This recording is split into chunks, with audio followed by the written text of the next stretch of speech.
Today, I'm going over Thex Reader's video on Miraculous Ladybug's protagonist Marinette Depayne Chung as a few other stuff Miraculous related, as I take apart the important parts of the video, examining what went wrong. To determine whether Marinette is a Mare too, and whether that's so wrong, first we need to examine the things that make her who she is. Marinette is a natural-born leader who is beautiful, kind, and extremely talented in design, gaming, and superheroing, all while being super humble and claiming to be an average girl. I mean, her parents own the best bakery in Paris, Audrey Bourgeois, complimented her design. She got to design stuff with Jagged Stone. She babysits a famous reporter's daughter. Nothing out of the ordinary here. I forgot to mention that she's friends with everyone in the class, and the amount of people she pulls is astronomical. I mean, these Luca, Nathaniel, Nino, Zoe, and this is just counting the ones that love her as Marinette. She's clumsy, awkward, physically abusive cat noir, a control freak, a hypocrite, an obsessive stalker, and there's probably more that I can't remember right now. The best part about all this is, although she makes quite a few mistakes, no one ever calls her out on her BS. Anyone who tries to is automatically demonized by the plot. At what point does the show demonize the characters? Kagami and Alia, as well as others at several points, comment on Marinette's decisions. I'm here even when I'm out of the room. I'm gonna have to break it to you because I'm the only one who can. This is totally insane! Girl, trust your BFF. When I'm researching something obsessively and I can't think of anything else, that's when my mind can get really blocked. You know what you need most right now? A break. Feminism is not misandrism.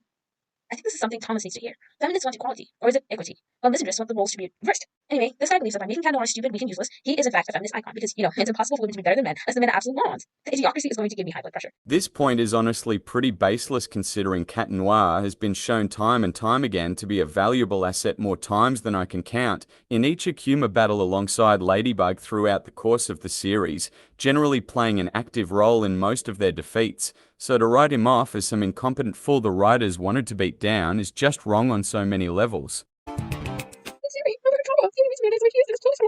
Let's talk about that, shall we? The last minute backstory. First of all, it's very obvious the creators just pulled this out there. Because quite a few things don't make sense in this context, and I'm going to list them. In the episode, Mr. Pigeon 72, Marinette goes to the pool to try and get Adrian and Kagami to get back together. And she seems fine, creepy, but fine. She doesn't act like someone who was traumatized, that she was driven to the point of madness in the form of unhealthy obsessions. It's clear that the traumatic memory was linked to more than simply the location, primarily the feelings she had in that situation, the anxiety of failure. In the scenario with Kagami, this doesn't come up, as Marinette has no reason to feel that way during that time, especially since she was pushing Adrian with Kagami at that point. In the episode, Dark Cupid helps Kim ask Chloe out. Is this guy traumatized her so much? Why would she want to help him? She won't, Kim. No way!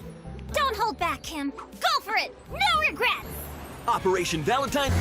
You're right.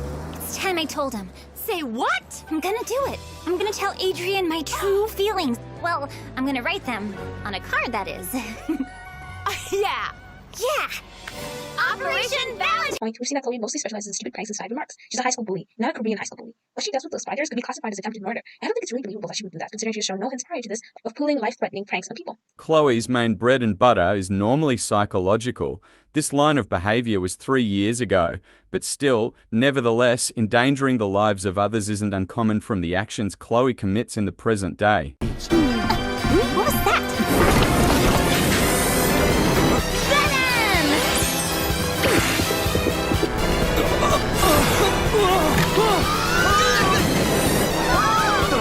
Passengers, have no fear. Watch Queenie in action. You can thank me later.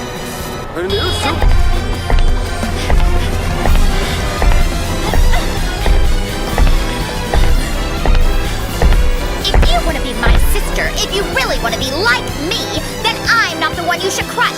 They are. Those losers. Otherwise, you'll go back. Correct me if I'm wrong. Haven't there been times when Marinette has stood up to Chloe? Wouldn't she be too scared if Chloe had genuinely tormented her that much before? That's going to be his seat. This is going to be my seat. Get it? Who's Adrian? Can you believe she doesn't know who Adrian is? What rock have you been living under? He's only a famous model. And I am his best friend. He adores me. Come on, move. Hey, who let you queen seat? Ooh, look, Sabrina, we've got a little do-gooder in our class this year. What are you going to do, Super Newbie? Shoot beans at me with your glasses? Wouldn't you like to know? Come on. Sorry. Has everyone found a seat? Relax, girl. No biggie. I so wish I could handle Chloe the way you do. You mean the way Majestia does it? She says all that is necessary for the triumph of evil is that good people do nothing. Well, that girl over there is evil, and we are the good people. We can't let her get away with it. Well, that's easier said than done. She likes to make my life miserable. That's because you let her, girl. You just need more confidence. Marinette. Oh, yeah.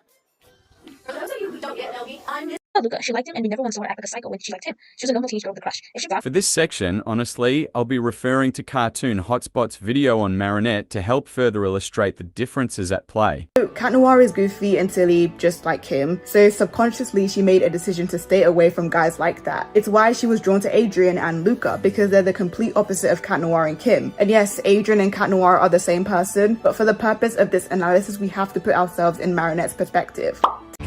Rose Ladybug is a big, part of why I think she's a Mary Sue. They basically made this girl extremely overpowered. I have no issues with overpowered characters. In fact, some of my favorite characters are overpowered. I think it's not always the best idea to make the main character overpowered. I think you can cheapen the story because it makes things too easy for them. However, it doesn't necessarily make them a Mary Sue if you write it well, which in this case was not done. So here's a list of her powers. She can create anything. She can restore life, kinda. This is a fundamental misunderstanding of the lucky charm. The objects that it creates are often ordinary utensils that act as a puzzle piece in which Ladybug herself must look at the smaller details as well as make use of outside variables to create the necessary solution in stopping the opponent. It's not an instant win button, neither is the Miraculous Ladybug, as it's a power solely used as a last resort and sacrifices her lucky charm to use it in the first place, and on top of that it does have its fair share of restrictions. Eris? My power allows me to create a magical object that repairs damage caused by a specific villain, but the villain is already gone. Then there's no longer a chance for repairs? Doesn't have strength All Miraculous holders have inhuman physical attributes. It's not specific to only Ladybug. Let's use Cat Noir dodging lightning.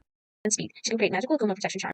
The charms work as a strong defensive mechanism to play off Ladybug's purification ability, and even then, we see, Gabriel managed to find loopholes through it with his upgraded Mega Akumas. Protection charms. She's smartest in the team. Being the smartest in the team isn't inherently a detrimental thing to her character, but nevertheless, it doesn't stop the other heroes from having their own agency and out-of-the-box thinking, like with Alia in Santibubla and Luca in Desperada. She's the only one who's able to hold multiple Miraculouses at once with ease. There's a lot of context missing out in regards to her usage of multiple Miraculouses. For one, Ladybug specifically used the Kwamas as a distraction while only using one power, that being duplication to get the job done, with the added bonus of unification once she got inside Quamabuster's tank. Meanwhile, Gabriel screws himself over precisely because he used too many abilities at once, causing a massive strain on him by comparison. And then, on top of that, everybody and their mom loves and praises her, and continuously insists that she's amazing and one of a kind. Honestly, Marinette in series continuously shows her consideration for others' well-being several times that it's no wonder she's beloved by as many people.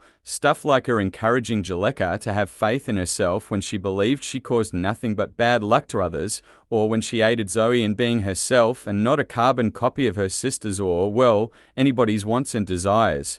Even then, Marinette has had her fair share of conflicts. From characters like Lila, Felix, Chloe, Gabriel, and originally Suin when it came to her position of miraculous guardianship. But she has her own conflicts in regards to her loved ones as well, such as having the wrong impression of Kagami at first glance and saw a potential friend in her after the fact, her having to lie to Luca, and lastly her back and forth arguments with Chat Noir. So her added responsibility of being a guardian is what leads to finally see Marinette struggle. But what I don't like is how this basically gives her even more power. Now she gets to control who can get a Miraculous and who can't. I would have liked it if they treated it less like she was made for this and more like a burden that was wrongfully thrust on her and is now slowly destroying her. I think the reason Except the show does treat this role she has to fulfill as a burden. Although Guardian does quote-unquote give more power to her, if anything she gained responsibilities beyond her control. She has to micromanage every Miraculous holder at all times. And as we can see in Kuro Nico, this puts a considerable strain on her relationship with Cat Noir. Ladybug, we were supposed to meet behind the fountain. I'm about to de-transform. Should I feed my Kwami, or will you do that? We also see her mental health has been slowly declining as a result, having to cut herself from her closest friends, break off her relationship with Luca as her role takes top priority, and she ends up spending 6 to 7 days without any form of sleep trying to guess Shadow Motha's next akumatization. what issues she faces as a guardian, even the ones of her own doing, I don't think she ever gets consequences that seem just as big as a mistake. They're treating her like an egg. To say Ladybug faces no consequences from any of her previous events is just simply fallacious at best. I already mentioned the effects of becoming guardian after Fu gave up his memory before. So I'll go over the other issues she dealt with, such as Felix blindsiding her and stealing all the Miraculouses, which is shown to have quite the effect on her as seen in Season 5's determination. All this is all because you were lame, Ladybug, and you lost the Miraculous because of your lameness. If you had kept me, Queen Bee, this never would have happened. And now you get what you deserve, Lady Lame. Since you're a superhero, you have no choice but to protect me from that villain. So, who's the lamest one of all? Seems like you haven't been making the right choices, Ladybug. Sentibubler follows the course with Marinette having a nightmare involving everyone she ever knew, reinforcing how much of a failure she's been as Alia betrays her trust. Hawkmoth achieving the Miraculous and Cat Blanc being referenced ever since his debut episode. I don't need you to protect me. I'll never get akumatized. You don't know what you're talking about. This is all not factoring in the recent events of the London special. I'll let the clips speak for itself. I'd be able to tell him everything once Monarch had been defeated, but the way things have turned out...